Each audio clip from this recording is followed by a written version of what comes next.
people like Lorna Salzman and Marge Harrison and Leah Campo and on and on. I hate to omit any names. At the grassroots fighting against Shoreham, I don't think it would have worked. Utility regulatory commissions grant rate increases based on a cost-plus formula. The more utilities spend, the more they make. They were basically covered for any costs that they could show were justified. They were granted those costs and then a profit on top of that. The efficiency of it didn't enter into the picture? The efficiency of it did not enter into the picture at all. Okay. So here you had a situation in which on the one hand it was a profit-making entity, but on the other hand it was completely protected from any market signals. Those who say that you cannot overcome intermittency of sun and wind are lacking two things: a study of the literature and imagination. In the Netherlands, let me give you an example of imagination. In the Netherlands, an experiment has just been concluded that would connect wind energy to food storage warehouses. You lower the temperature of the food storage warehouse when the wind is blowing, and you cut off the freezer electricity during the daytime at peak. Now you have stored wind energy in frozen meat. And I do not think you can coordinate the sun and wind like we have some magic wand. It isn't always blowing somewhere all the time, and the sun isn't always shining somewhere all the time. Sometimes there's no wind or sun, and we cannot possibly run the country on frozen meat, I would contend. The fact of the matter is financing nuclear energy is very much like the compact fluorescent light bulb.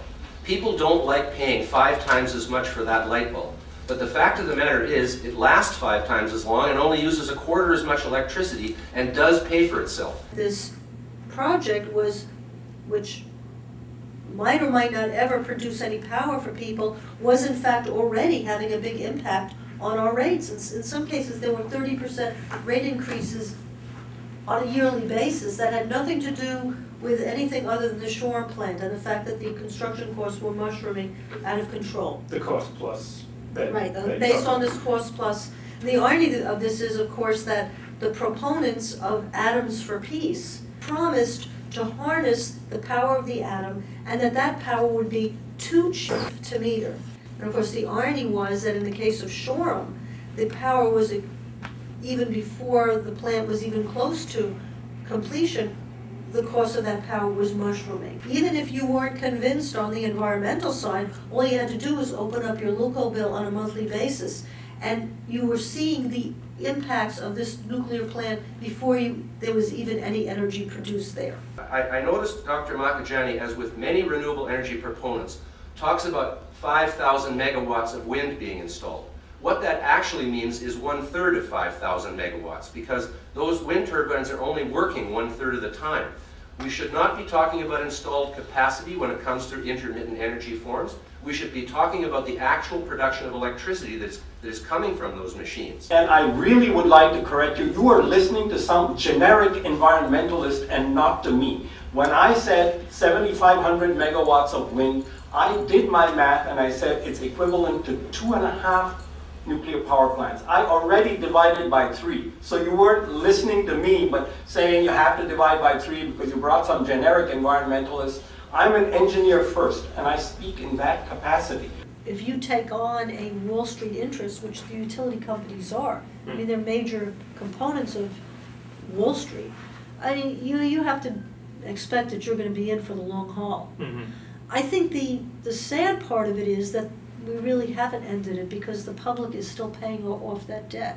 And it was really wrong that the public had to do that. Even now, under the Long Island Power Authority, high rates still remain a major issue on Long Island. It's not as heated because there isn't one target. I mean, Shoreham was a very visible target. It's spread because we have the issue of the Shoreham debt, we have the issue of imported oil. There are a lot of different pieces of the puzzle right now, but there is still a lot of public anger about high utility rates. It's just not as easy to put your finger on exactly what the cause of it is. My estimate is that nuclear power plants are likely to be uneconomical lemons before the first ones come online. That's why the independent generators like NRG and Exelon who've come to Texas don't actually want to put up any of the money themselves. They want the taxpayers to put up that money. The ratepayers aren't going to be paying if there's competition. It is also a fact that it's cheaper to build gas and coal plants than it is to build nuclear plants. And unless we do have some kind of effective cap or tax or whatever on carbon, there will still be, as there is in China and many other countries, a tendency to favor building coal plants because they're cheap and dirty. And they don't have to pay for their emissions into the atmosphere, whereas the nuclear industry contains its emissions successfully and pays for that. As a matter of fact, Yucca Mountain is already completely paid for, and all that money came from a 1/10 of a cent per kilowatt hour tax on nuclear energy, and there's a $30 billion fund just sitting there to pay for all of the other aspects around nuclear fuel management. And the root of that, for the large part, is Shoreham and remains Shoreham. Right, I mean, the deal that was struck was investment world, you're not going to be able to operate this plant, but the public will pick up the freight. That was the deal. Mm-hmm. Something that is often neglected in these discussions, energy flux density. One of the advantages of nuclear that I don't think you can get anywhere else is that you can actually generate heat which is sufficient to do things like desalination of water, processes, scientific, technological processes that require intense amounts of heat to even just do experimental work depends upon that source of power. The outcome, as unfortunate as it was the best solution on the table. That was being well, no, I mean there offered. were other solutions on the table, but they were anti-corporate solutions. I mean, Yeah. They would have required politicians to say, we're not socializing the losses. You know, we're not saying to you, well, you made all your profits off of Shoreham and Loco all these years. You took that money and bye-bye. Now there's a loss, a $6 billion one, and the public is going to eat that. It would have taken a different level of political will to force, through the regulatory system, Loco's private owners to absorb more of that loss, and that didn't occur. There is absolutely no problem with generating heat. Sticking radioactive rods inside a kettle of water has been glamorized since the Atoms for Peace speech. It's not a sensible way to boil water. That's all a nuclear reactor is. And I do not, for the life of me, understand why everybody wants one of these things. Okay, time. Dr. Moore.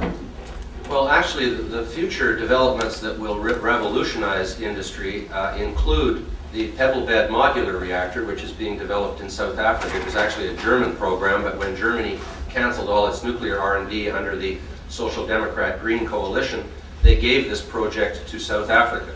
This will be a high temperature gas-cooled reactor, no water in the system. The actual turbines will run on helium, and it will be 800 to 900 degrees Celsius and therefore can crack water thermochemically in order to produce hydrogen directly for industrial process. And going back to the big protest, which after 3 Mile Island, that would have been June 3rd, 1979. 1979, right. At Shoreham. What can you tell us about that day?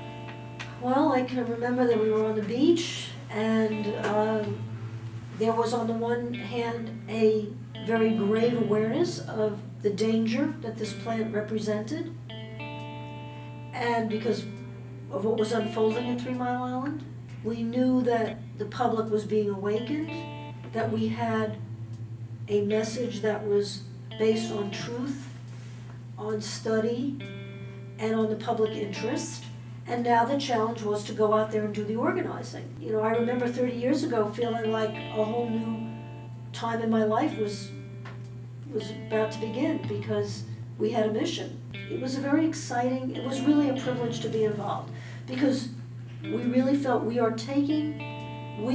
and our neighbors are taking our destiny into our own hands in an active way. We're going to educate our friends and neighbors. We're going to bring the politicians onto our side, and we're going to change the history of Long Island. I guess we're ready to go. Mr. Adams, thank you for joining us. Thank you for having me. I just looked on your blog. You call yourself an atomic entrepreneur. I'm just wondering if you'd be able to just elaborate a little bit on that. Sure. I think the nuclear industry's not done a very good job of telling its own story. You know, America is a place of commercial communication. It's protected by our First Amendment. And the nuclear industry has allowed other people to tell its story and to shape its story in a bad way.